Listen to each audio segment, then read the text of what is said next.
যাওয়ার কথা ছিল 6:05 খাগড়াগা স্টেশন রোড মানে কাটোয়া আজিমগঞ্জ প্যাসেঞ্জার 6:05। এসে দেখছি ট্রেনটা আগুনে লেগে গেছে, দুর্ঘটনাগ্রস্ত হয়ে পড়ে রয়েছে এবং পোড়া দুর্গন্ধ, আতঙ্কগ্রস্ত হয়ে রয়েছে আমরা।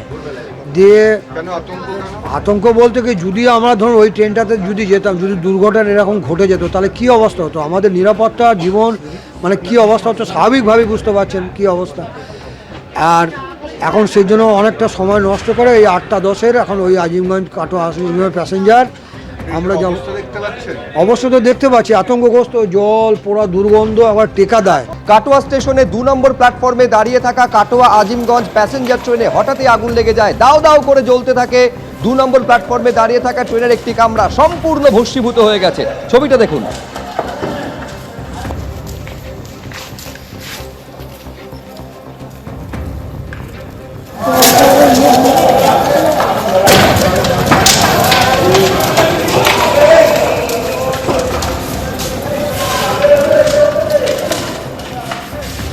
কাটোয়া স্টেশনে কাটোয়া আজিমগঞ্জ যাওয়ার যে ট্রেন দাঁড়িয়েছিল ভোর 4:30-র সময়, সেই ট্রেনের একটি কোচে হঠাৎ করেই আগুন লাগে এবং বিধ্বংসী আগুন। আর সেই আগুন যখন দাউ দাউ করে জ্বলতে থাকে, আশেপাশে যে যাত্রীরা ছিল, যদিও যাত্রী সংখ্যা কম ছিল ভোর বলে, এবং সেই একেবারে যে ট্রেনের কামরা দেখতে পাচ্ছি, সেই কামরা পুরো পুড়ে খাক হয়ে গেছে। যে চেয়ারগুলো থাকে কাঠের চেয়ার, একেবারে কোনো কিছু অবশিষ্ট পর্যন্ত দেখা যাচ্ছে না।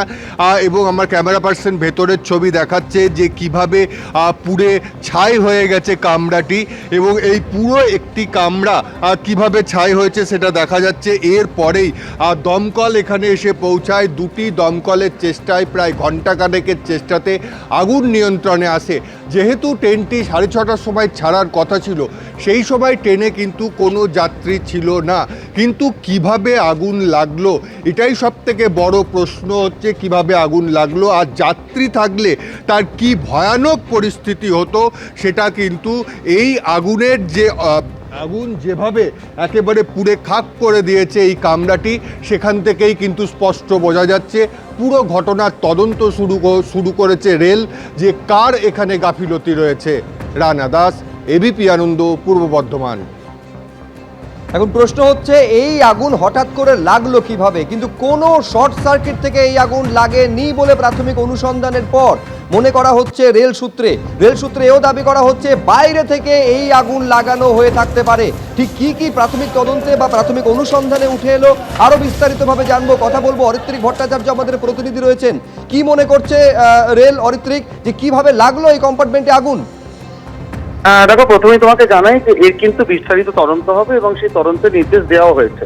হাওড়া ডিভিশনের যিনি অ্যাডিশনাল ডিআরএম অ্যাডমিন রয়েছেন উদয় কেশরী, তার নেতৃত্বে 5 জন আধিকারিকের একটি টিম, তারা ইতিমধ্যেই ঘটনাস্থলে পৌঁছেছেন এবং বিভিন্ন সূত্র খতিয়ে দেখছেন। আগামীকাল ফরেন্সিক দলও আসবে, সবটাই কিন্তু নিয়মমাফিক হবে।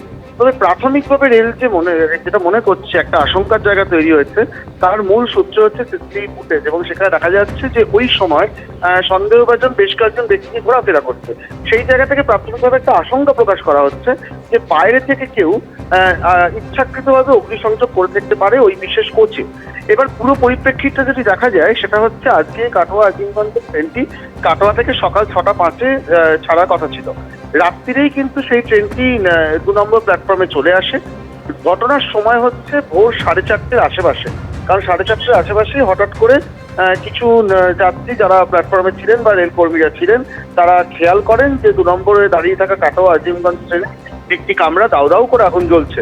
তারপরেই কিন্তু পুরো ঘটনাটি ঘটে এবং সেই কামরাটি প্রায় ভস্মীভূত হয়ে যায়। সময়টাও ভোর 4:30।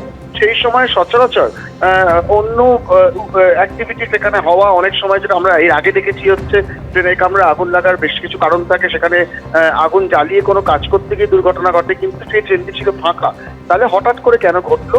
এই যে মোবাইল সিসিটিভি ফুটেজে বেশ কয়েকজনের আনাগোনা দেখা যাচ্ছে, তারা কেন সেখানে ঘুরছিলেন, কি তাদের পরিচয়, সেইগুলো রেল সূত্রে খতিয়ে দেখা হচ্ছে। তবে প্রাথমিকভাবে যে শর্ট সার্কিট হতে পারে বলে একদম শুরুতে মনে করা হয়েছিল, সেই তথ্য থেকে সরে এখন রেল মনে করছে অনেকাংশেই যে এটা ইচ্ছাকৃত আগুন লাগানোর ঘটনা। যদিও বিস্তারিত তদন্ত যে শুরু হচ্ছে, সেই শুরু হয়েছে ইতিমধ্যেই, এবং কালকে যে ফরেন্সিক পরীক্ষা হবে গোটা কামরা এবং গোটা ট্রেনটির, সেইখান থেকে কিন্তু আরো কিছু সূত্র উঠে আসতে পারে, এমনটাই মনে করছেন উচ্চপদস্থ রেল আধিকারিকরা। ধন্যবাদ অরিত্রিক। কাটোয়া আজিমগঞ্জ প্যাসেঞ্জার ট্রেনে কিভাবে অগ্নিকাণ্ডের ঘটনা ঘটলো তদন্ত কমিটি ইতিমধ্যে গঠন হয়েছে, কিন্তু ঘটনার যে বিভৎসতা সেই ছবি আপনাদের সামনে রেখেছি। যে মুহূর্তে ভোর 4:30টার সময় অগ্নিকাণ্ডের ঘটনা ঘটেছিল, কি পরিস্থিতির সৃষ্টি হয়েছিল, কি জানিয়েছেন এক প্রত্যক্ষদর্শী, শোনাবো। এবিপি আনন্দ, এগিয়ে থাকে, এগিয়ে রাখে।